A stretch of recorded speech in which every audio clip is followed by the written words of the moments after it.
What's up, everybody? It's your favorite show, Get a Bucket. I'm your host, Trey, and as usual, hope you're all having a wonderful, wonderful day. Now, I've been having a good day so far because this is some good content I think I'm about to drop with y'all real quick. Young guard rivalries in the NBA.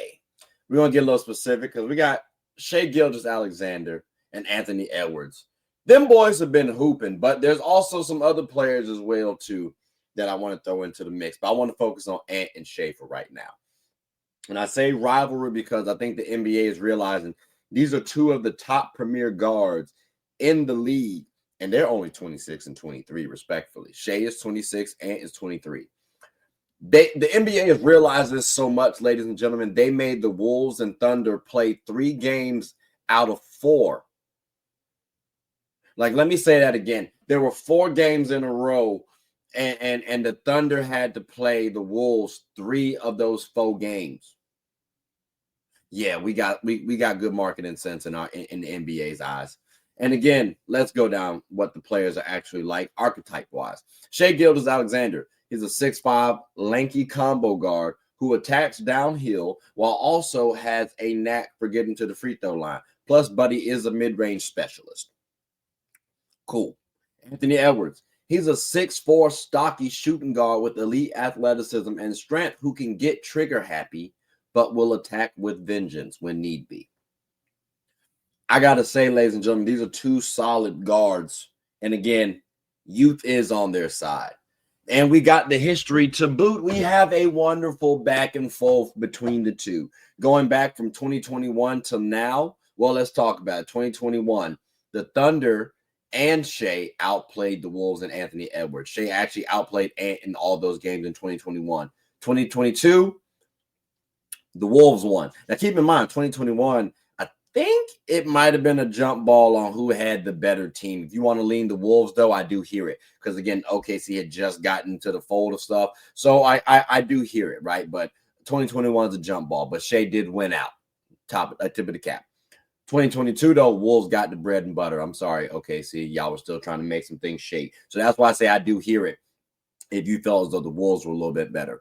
2023, yeah, the Wolves had the better team, and they won out. Like 2022 and 2023 were the Wolves' years because they won 7 out of the possible 8 games. So clearly, it's team-oriented in terms of this rivalry, who's going to win. Because this year and last year, I think it's fair to say it's been a tie. Now, this year you can lean OKC, but it was a tie in terms of the regular season bout. Like they both got 2 wins and 2 losses this year and last year. So the NBA is showing us a wonderful rivalry between these 2 young stars in which their teams and themselves are battling head to head and doing quite well. Now, keep in mind, by my estimation, I do believe SGA is beating Anthony Edwards in the individual category. But again, when we realize this too, don't look back at it, he might have had to because the Wolves have been the better teams over the last couple seasons. So now, ladies and gentlemen, when I'm looking at all of that little history, right, them 5 years, and let's not forget, too, that one of those years counted in the play-in where Anthony Edwards actually outplayed Shai Gilgeous-Alexander in the play-in. So that's a narrative that we may want to pay attention to as well, too. When I hear player comps like Anthony Edwards is a Michael Jeffrey Jordan, right? Like that's who we want Anthony Edwards to be. Okay, cool. So then does that mean that Shai Gilgeous-Alexander is Isiah Thomas? Because we got to remember now, Isiah Thomas was a bad boy himself. No pun intended. Like he was and is considered a top 10 player of all time by some players, by some people. And if you make the notion that, you know, the game is easier as you get taller, right? And there's only one player under 6'1" or 6'1" and below that has led his team to a championship. That is Isiah Thomas. Steph Curry did it, but he's 6'3". Chauncey Billups did it, but he's 6'4". AI got close to doing it, but too bad we're not playing horseshoes. So again, if we want to look at Isiah Thomas as the MVP discussion, as the MVP candidate that way, or an all-time great that way, and he was on the MVP candidate, by the way. He did not win it, but he was on the listing.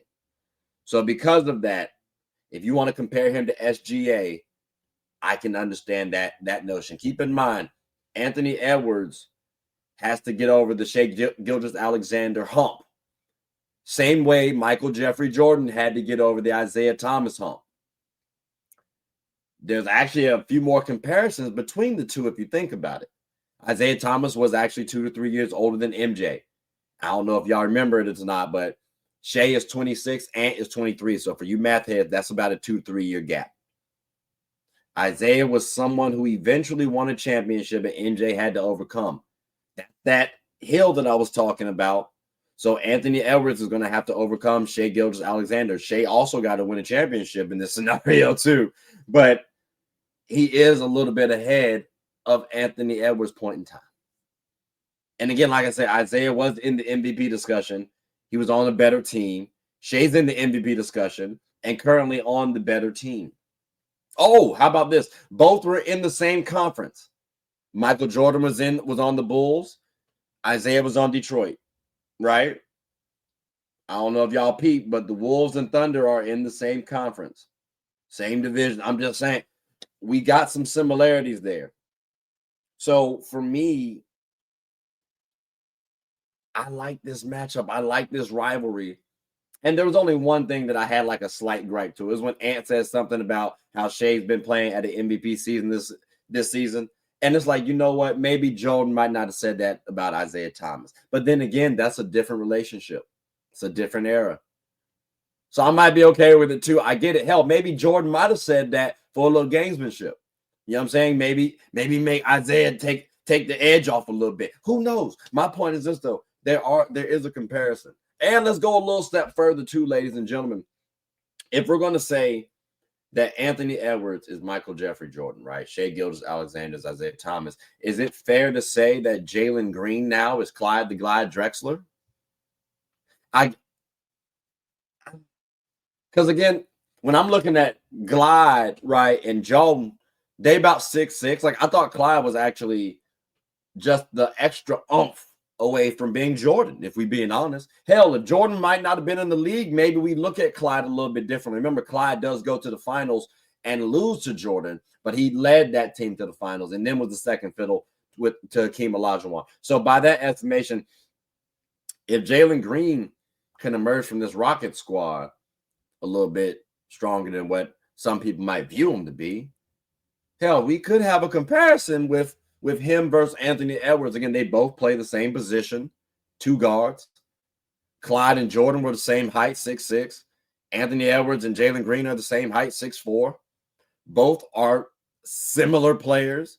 It just seems like Anthony Edwards might have that extra oomph to him when it comes to the game of basketball. Similar ages, similar-ish play styles. I think it's fair to say Jordan was the better defender out of Clyde, but I don't think Clyde was ass.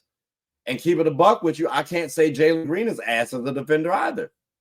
So again, when I see these comparisons, I think it's fair. And I could have brought up Jaylen Brown, Donovan Mitchell, Devin Booker. I think Devin Booker might have been the closest comparison for Clyde the Glide Drexler in this situation because he did take his team to the finals and lost. But from a game perspective, when I'm looking at him versus Anthony Edwards, there is a bit of a difference. Athleticism-wise, I do view Jalen Green a little bit higher. Age-wise, Jalen Green and Anthony Edwards are about a couple months away from one another. Guess what? So were MJ and Clyde the Glide Drexler. So again, I look at Jalen Green more as Clyde the Glide than I do a Devin Booker or Donovan Mitchell or Jaylen Brown. And the comparisons are there. Even if we want to look at the head-to-head matchups, the way MJ battled against Clyde, MJ won those battles, game highs, regular season. Like MJ typically won that matchup. And that's what's happening between Anthony Edwards versus Jalen Green. Anthony Edwards is typically winning that matchup. So if I'm y'all, ladies and gentlemen, I'm tuning in to these rivalries that are forming up right now and paying attention to them because the NBA actually might be a little smarter than what we give them credit for. Like they're paying attention to these rivalries and they're seeing, all right, let's package these up and showcase these gentlemen. Again, Anthony Edwards, Shai Gilgeous-Alexander, and even a Jalen Green. If you look at the Rockets right now, they have a bunch of talent on that squad, but Jalen Green is still in the mix for the lead dog. it's an exciting time to be thinking about the NBA. NBA season still been a little lackluster for me. I ain't gonna hold you. I ain't gonna lie. But I will say, if you pay attention to certain things, you can start to get a little reinvigorated with the season. And again, they played OKC versus the Wolves. They played 3 times out of 4 in a row. That's got to mean something, ladies and gentlemen. That's got to mean something. So definitely be paying attention to these upcoming rivalries. And you might even be seeing all 3 of these players in the playoffs this very season. And I'm so happy, too, because the Rockets, I said last year, were going to take off, and they did. And I said last year that you need to be paying attention to Sengun and Jalen Green in the All-Star nods. That started happening. So definitely start paying attention, like last year, to these rivalries, because they are entertaining. But I want to hear from y'all, ladies and gentlemen. Do y'all agree with me now that you done heard me talk? I know some of y'all probably heard earlier and they was like, nah, you off your rocker there, Trey. And now that y'all heard me, maybe you can see a light at the end of the tunnel where, hey, basketball is a little more entertaining now. Because I'm trying to get myself a little excited. My daggone self for NBA. Again, it's been lackluster. But if y'all are listening, there is somewhat of a silver lining to these players. So definitely keep tuning in, because I'm gonna try to keep making sure I'm getting the season reinvigorated with y'all. So that's the end of the show, ladies and gentlemen. So please like, subscribe, comment, tell anyone who's anyone about the show. Thank you all for listening. My name is Trey. I'm the host of Get a Bucket. Hope you all have a good one. Take care.